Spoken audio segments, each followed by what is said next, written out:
Hey guys, this is Eric with Painting Business Pro, and in this video I want to talk to you about how to start a painting business in 2024 if you don't have painting experience already.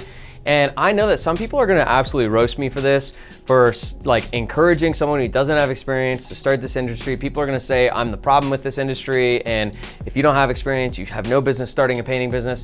But I'm going to do it anyway because there's some people out there that don't have painting experience, but I think would be a much more successful business owner and make a much better business than a lot of the people out there who do have painting experience. So I'm going to start this whole thing with the most important caveat, which is there is no such thing as building a successful business if you don't learn and understand your product you are delivering really well. So if you're gonna build a great painting business and you don't yet have painting experience, one of the most important parts to your job is you have to learn what you need to learn about the trade. You don't have to be a master craftsman yourself. You don't have to be a great painter yourself, but you do need to understand the different surfaces that you're painting on, the prep work that needs to be done, the products that you can use, and you need to train yourself up on that stuff so that you can make the proper recommendations to your customers, that you can oversee the work that's being done effectively, that you can make sure the product you're delivering is good. All right, so having said that, let's dive in. By the way, my name is Eric Barstow. I'm the founder of Painting Business Pro. I've helped thousands of people start a painting business over the last decade. I run my own painting companies. We do over $17 million per year, and I just love business. I love helping people. I love training and coaching. So let's just jump right into the video. So first, I want to start with a little story. So I spent the first 6 years of my career working at a company called College Works Painting. The company doesn't really exist much anymore. There's another company called College Pro Painting. There was Student Works Painting and a number of these companies out there. And what they did is they hired college students as an internship, and your job as an intern was to run your own painting branch for the spring and summer. That's what I did. I knocked on doors, I sold paint jobs, I hired painters, I managed the projects, and I earned a profit on the jobs I produced. And every year we would have hundreds or thousands of college students do this across the country. The company would do about $25 million per year in revenue with college students out there getting leads, selling jobs, painting houses, and earning profit. Now, all of these students that were overseeing the whole operation had no background in business and no background in painting, and they were 19-year-old crazy college kids who spent their weekends partying. There's some lessons to learn from this, and the first lesson to learn is that you gotta keep things simple. So one of the first rules we had at that company was we don't do interior painting. It was exterior painting only, and we also didn't do anything that was more than about 20 years old, because our whole business model was based around painting exterior houses that we got from door to door. We could cherry pick the jobs we were doing because we would just knock on doors of the easy houses. So we kept our business model really, really simple, where we basically only painted exterior houses that were built in the last 15 years that were tract homes. And we avoided anything that was really complex. We didn't do carpentry, and we just kept it really simple.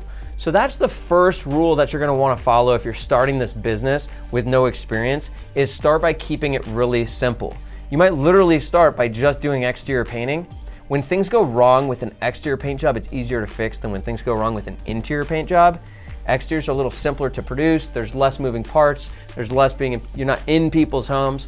So start really simple and then slowly expand your offering, right? Slowly expand the services you offer.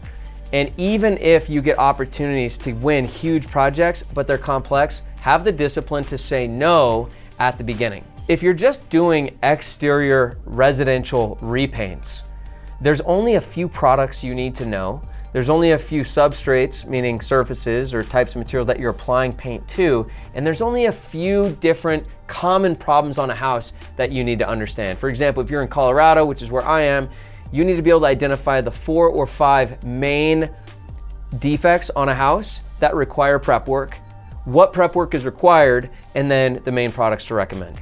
So I need to be able to identify cracking, fading paint, peeling paint, some sunken nail holes, maybe mildew on the north side of the house. There's a small set of problems I need to be able to see and solve properly to be able to quote a good quality paint job. Point number 2, slowly learn and grow. So the way that you can do this is as you're doing really simple exterior jobs, slowly you're gonna start to transition into interior. When you transition into doing interior, do really, really simple interiors. Like, oh, this is a tract home, walls only, There's no like drywall, no texture, nothing we need to do. It's just a really simple interior repaint, something you could maybe even do yourself. And don't do a whole house yet. Just do a couple, we just don't do more than 3 rooms. Just do that first. Once you're doing 1 room well, then you can do 2, then you can do 3, and be disciplined to add slowly to make sure the quality of your work is good before you grow too fast. If you start doing more complex exterior jobs, do it slowly. Well, we haven't done that before, so we'll be really careful to do this first one, oversee it tightly, utilize all your resources. All right, so we're gonna slowly expand. Say no to staining work, say no to decks, say no to most things at the beginning, and then slowly expand out. Which brings us to point number 3, use your resources. There's a ton of resources to learn what you need to know to run a good company, deliver a good product, and a good customer experience. You can utilize your paint store, you can utilize your paint rep, you can utilize YouTube and a lot of videos out there. You can utilize the Painting Contractors Association. The actual painters and crews you work with can educate you and answer a lot of the questions you have and help educate you to get better. And finally, there's a lot of great Facebook groups out there that have painting contractors where you can ask questions, or you can literally use the search function in those Facebook groups to find topics that you have questions on.